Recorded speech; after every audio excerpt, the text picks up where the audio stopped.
Mayor নিয়োগ মামলায় জয় রাজ্যের কথা বলবো আমাদের প্রতিনিধি সৌভিক মজুমদারের সঙ্গে। সৌভিক, আমরা দেখেছিলাম যে সিপিএম এর পক্ষ থেকে যে মামলা করা হয়েছিল, যাতে বলা হয়েছিল যে এতজন কাউন্সিলর থাকা সত্ত্বেও কি কারণে আবার ফেরহাদ হাকিমকে দাঁড় করানো হচ্ছে, সেই সংক্রান্ত মামলারই কি নিষ্পত্তি হলো আজ?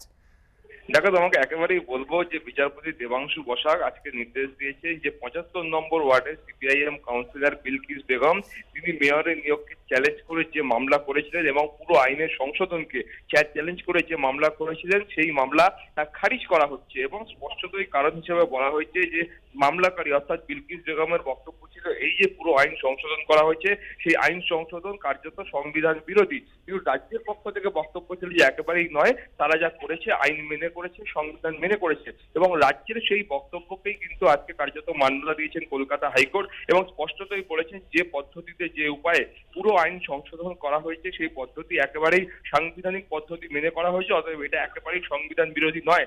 তাই সিপিআইএম কাউন্সিলর ৭৫ নম্বর ওয়ার্ডের বিলকিস বেগম তার এই মামলা খারিজ করা হলো এবং সেই কারণেই মেয়র পদে ফেরহাদ হাকিমের যে নিয়োগ সেই নিয়োগ কার্যত আইনি জটে যেখানে আটকে ছিল সেই আইনি জট কার্যত আজকে সেই পদ কিন্তু নিষ্কণ্টক হলো, এটা কিন্তু স্পষ্টত বলা যায়। এবং তার পাশাপাশি তোমাকে বলবো স্পষ্টতই বলা হয়েছে যে বিলকিস বেগমের যে আবেদন সেখানে যে এতজন কাউন্সিলর থাকা সত্ত্বেও যে কাউন্সিলর নয় সেই ব্যক্তিকে মনোনীত করে তাকে ৬ মাসের মধ্যে জিতিয়ে এনে তাকে কাউন্সিলর করা, এই যে প্রক্রিয়া রাজ্য সরকারের পক্ষ থেকে গ্রহণ করা হয়েছে সেই প্রক্রিয়াও কার্যত আইনি বিরোধী এবং পুরো আইন সংশোধন সেটাও সংবিধান বিরোধী। কিন্তু কার্যত সিপিআইএম এর পক্ষ থেকে এই যে আবেদনগুলো করা হয়েছিল তার কোনোটাকেই কিন্তু মান্যতা দেওয়া হলো না। স্পষ্টতই বিচারপতি দেবাংশু বসাক তিনি বললেন যে সরকার যে পদ্ধতিতে এই পুরো আইন সংশোধন করেছে সেটা একেবারে সংবিধান মেনে করেছে, অতএব সিপিআইএম এর আবেদন খারিজ করা হচ্ছে এবং মেয়র পদে পুরমন্ত্রী ফেরহাদ হাকিমের যে নিয়োগ সেই নিয়োগ কিন্তু কার্যত আইনি জট কাটলো এবং সেই পদটা কিন্তু নিষ্কণ্টক হলো।